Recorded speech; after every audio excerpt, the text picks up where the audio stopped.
welcome David Sirota to Useful Idiots. Welcome back. Welcome back. Thank you. Thanks for having me. Glad to be here. Actually, there's a question I want to ask you before we even get to the political stuff. There's been a lot of talk about Substack. You're on Substack, and you're one of the few people that's already gone to the next step of sort of hiring other reporters and making it more like a news service. Can you talk about your thought process with that and what you would say to the people who've been criticizing? Sure. I mean, whether it's Substack or Ghost or anywhere else, I mean, there's clearly a move to more independent media. The public has lost faith in the media. I mean, frankly, I'm shocked it took so long for polls to show that lots and lots of people have lost faith in the media. I mean, this is the corporate media, and I don't like speaking in total generalities as like a monolith. There is nothing that's like, the media, but when we're talking about sort of corporate elite legacy media outlets, I mean, these are the outlets that promoted the lies that led us into the Iraq War. They're the outlets that promoted the lies that justified the financial deregulation that ended up creating a financial crisis that blew up the economy. I mean, I could go on and on. So it has taken a long time for, I think, the public to correctly realize that what is being delivered by many corporate media outlets, it's not that it's all wrong or that it's all fake news, but that there's a lot of ideology baked into there. There's a lot of unstated biases that are baked into the coverage there. And I'm not just talking about on the opinion pages, I'm talking about in the news itself.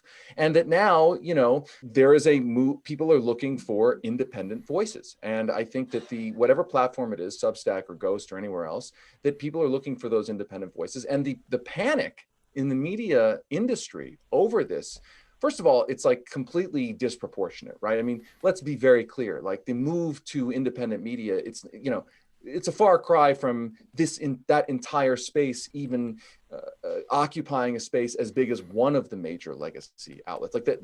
So the panic is disproportionate to what's actually happening in the industry. But the fact that it is disproportionate shows, I think, that folks inside of the corporate legacy media understand their vulnerabilities, and they understand that the vulnerability is that, people have lost a lot of faith in those institutions. And, what they want to do is they want to sort of blame independent media producers for this, the move to Substack and Ghost and all these other places that, this is the threat to journalism. It's like, no, actually, you've created a vulnerability by not doing your job very well. And not to get too far afield here, but it's because it's a project that I've been working on lately, which is that there's kind of a through line here, hear me out, to what happened after the 2016 election. So the Hillary Clinton-Bernie Sanders fight, where people then blamed Bernie Sanders for Hillary Clinton losing to Donald Trump.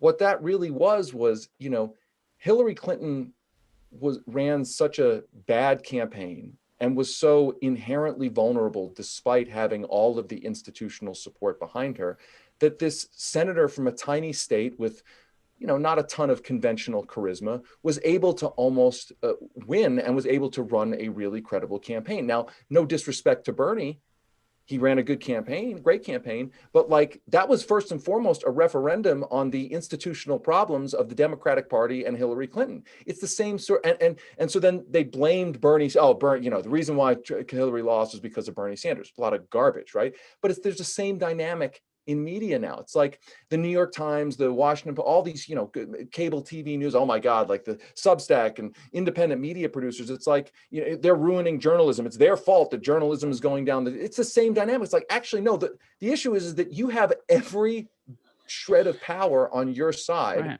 And the fact that anybody's able to now compete in even a small way with you is actually first and foremost a referendum on you, on your failings. It's not necessarily a referendum on how amazing the independent producers are. It's a referendum on how weakened, rightly so, the institutional media actually is for real reasons.